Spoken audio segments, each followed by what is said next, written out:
de manera muy sencilla en qué consiste un algoritmo de Machine Learning. Primero tenemos unas condiciones iniciales. A nuestro algoritmo le vamos a dar un conjunto de datos y una serie de inputs, de forma que el algoritmo se encuentra en un estado inicial. De este estado inicial vamos a calcular una serie de coeficientes que nos digan qué hacer a continuación. Por ejemplo, calcula chi y si chi es mayor que 0, haz esto. Chi se puede calcular de distintas maneras, con sumas, promedios, pesados, multiplicaciones, como quieran. De aquí vamos a pasar a un nuevo estado diferente del anterior a partir de las instrucciones, y la clave de esto es que podemos iterarlo.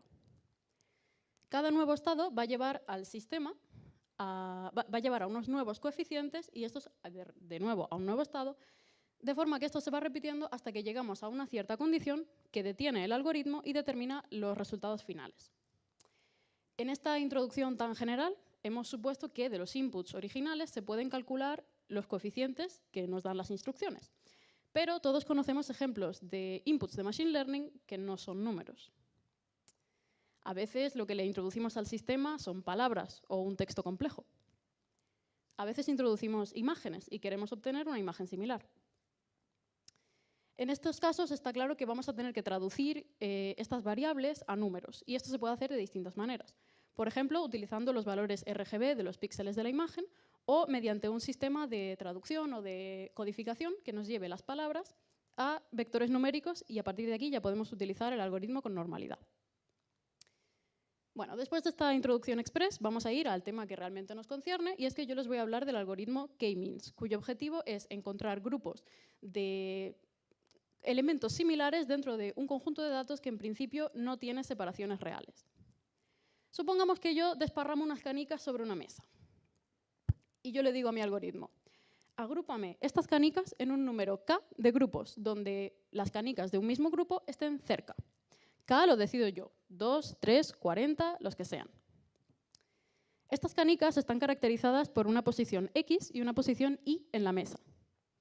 Y todos sabemos que cuando dos canicas estén cerca, la distancia entre ellas, definida como la raíz de x al cuadrado más y al cuadrado, será pequeña.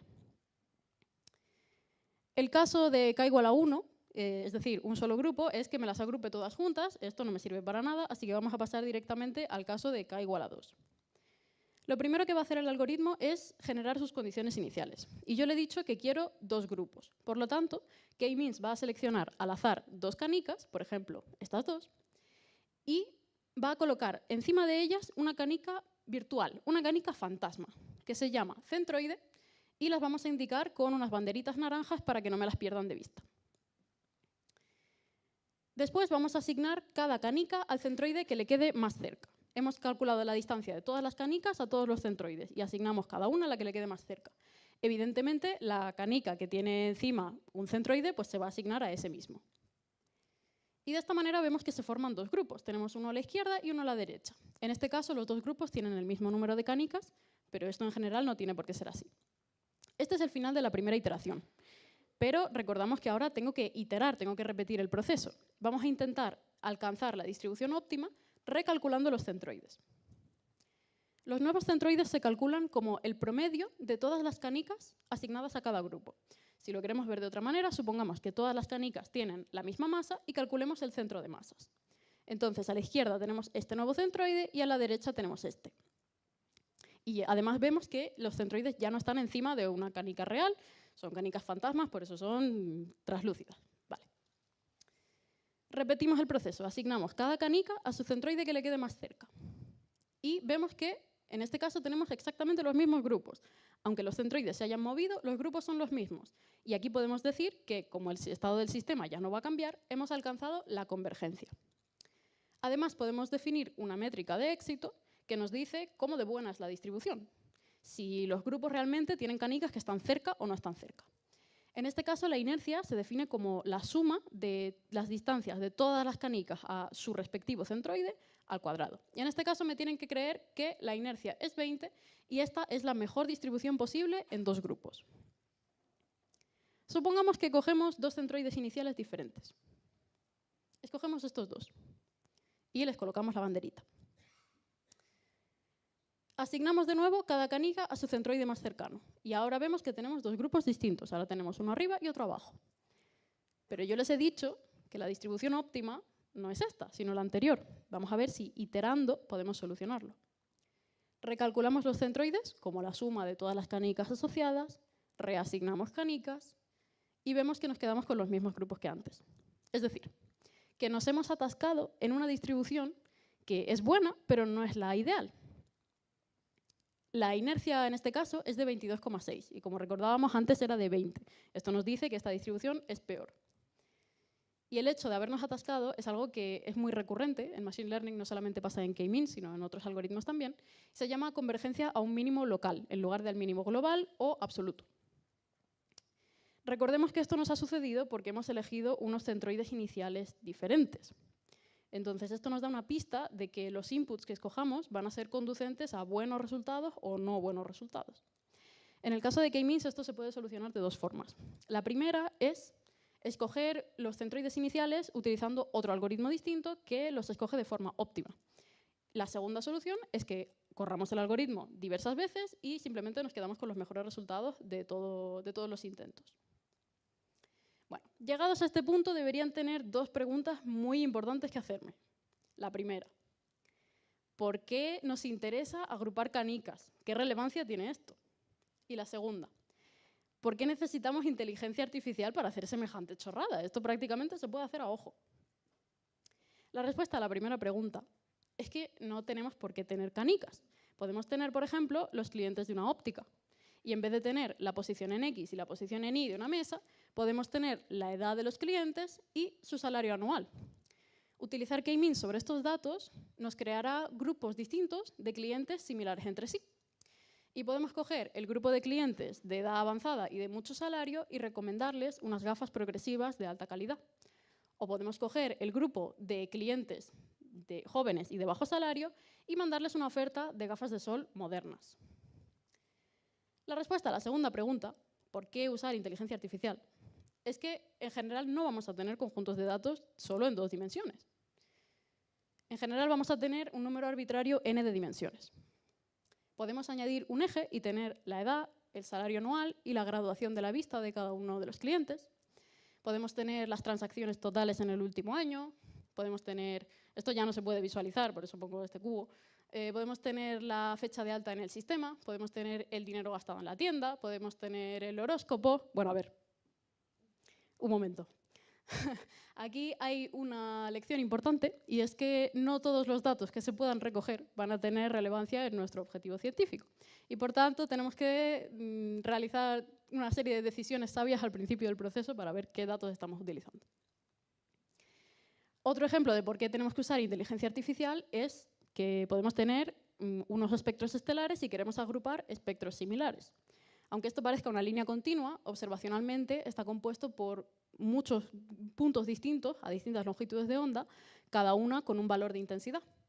Estos valores de intensidad caracterizan al espectro y, por tanto, cada una de estas longitudes se puede considerar como una dimensión por separado. Esto conlleva a que podemos tener miles de dimensiones y, además, considerando que podemos tener cientos de miles de espectros o cientos de miles de clientes, razón de más para utilizar inteligencia artificial porque es una tarea tremendamente laboriosa como para hacerla a mano. Bueno, pues hemos visto la teoría, ahora vamos a ver qué tipo de cosas se pueden hacer con este algoritmo en la investigación. Como yo voy a ser astrofísica, vamos a empezar por ahí. Se pueden caracterizar perfiles espectropolarimétricos de manchas solares que nos digan qué está pasando en la atmósfera solar. Se pueden identificar agujeros coronales en el Sol. Se puede determinar la composición del ecuador de Titán, la luna de Saturno, o también determinar las abundancias de Marte en función de los datos de los rovers. Esto en las primeras charlas también hemos visto que era muy importante. Se puede determinar la probabilidad de que una cierta estrella pertenezca a un cierto cúmulo estelar abierto, por ejemplo, para incluirla en un diagrama HR y determinar la edad de las estrellas de ese cúmulo.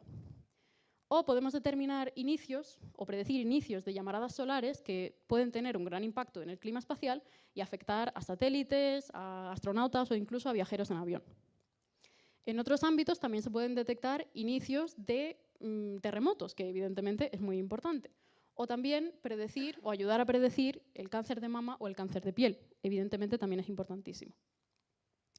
También se puede determinar la difusividad iónica de baterías. Por ejemplo, en este caso, para simular la viabilidad de utilizar baterías con iones de sodio en lugar de iones de litio, que son bastante escasos. K-means tiene muchos usos en teledetección. Por ejemplo, aquí pongo el ejemplo de un estudio sobre la vulnerabilidad de inundaciones, pero también se puede utilizar para determinar el porcentaje de suelo cubierto por agua, por vegetación o por nieve, por ejemplo, o para diferenciar entre especies vegetales.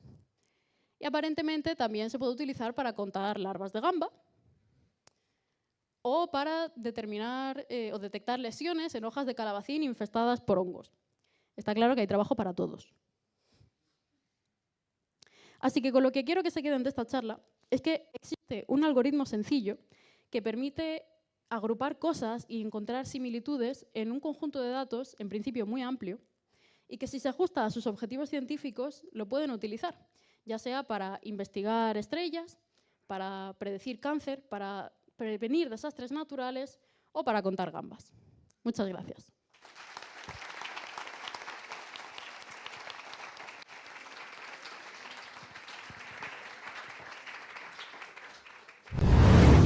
Muchas gracias, Eva. Si hay alguna pregunta para ella.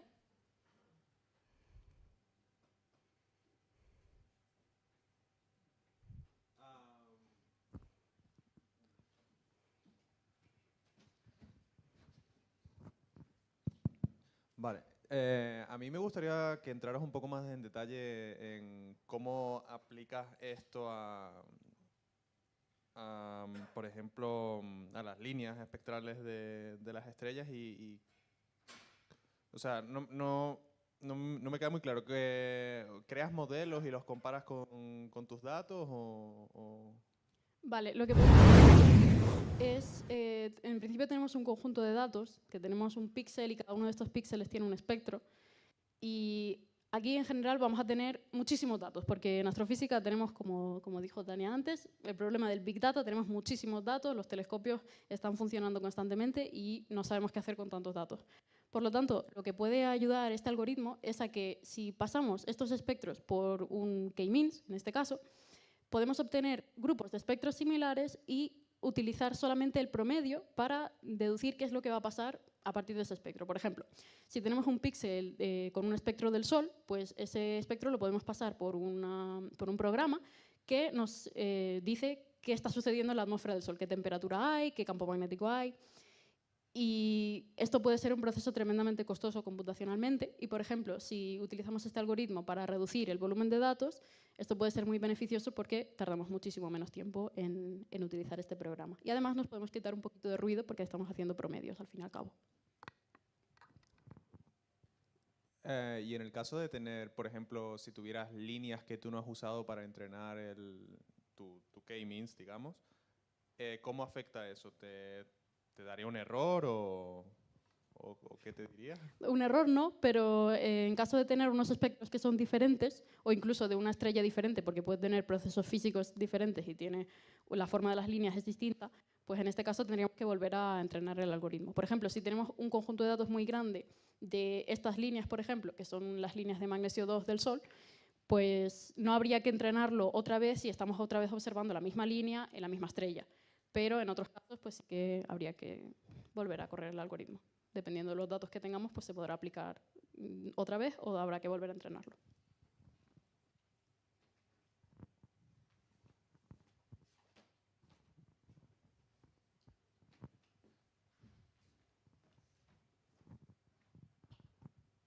Hola, muchas gracias por la charla. Yo te quería preguntar si podría utilizarse para clasificación espectral. Es decir, para ahora con surveys que se están haciendo, la incorporación de WIF en La Palma, que va a haber una gran cantidad de datos, si sería posible utilizarlo para hacer eso, clasificación espectral, o si hay demasiadas variables para implementarlo. En principio sí, en principio no habría ningún problema. La cosa es eso, que bueno, uno tiene su conjunto de datos y tiene que utilizar el algoritmo con cuidado. Es decir, detrás de todo este proceso hay un tratamiento de datos que hay que hacer al principio para asegurarse de que todo va a funcionar bien, pero en principio perfectamente se puede utilizar para clasificación estelar. Y estoy segura de que, aunque no he puesto ningún ejemplo al final de la charla, estoy segura de que ya se ha hecho y me suena que ya se ha hecho. Por lo tanto, evidentemente se puede utilizar. Muchas gracias.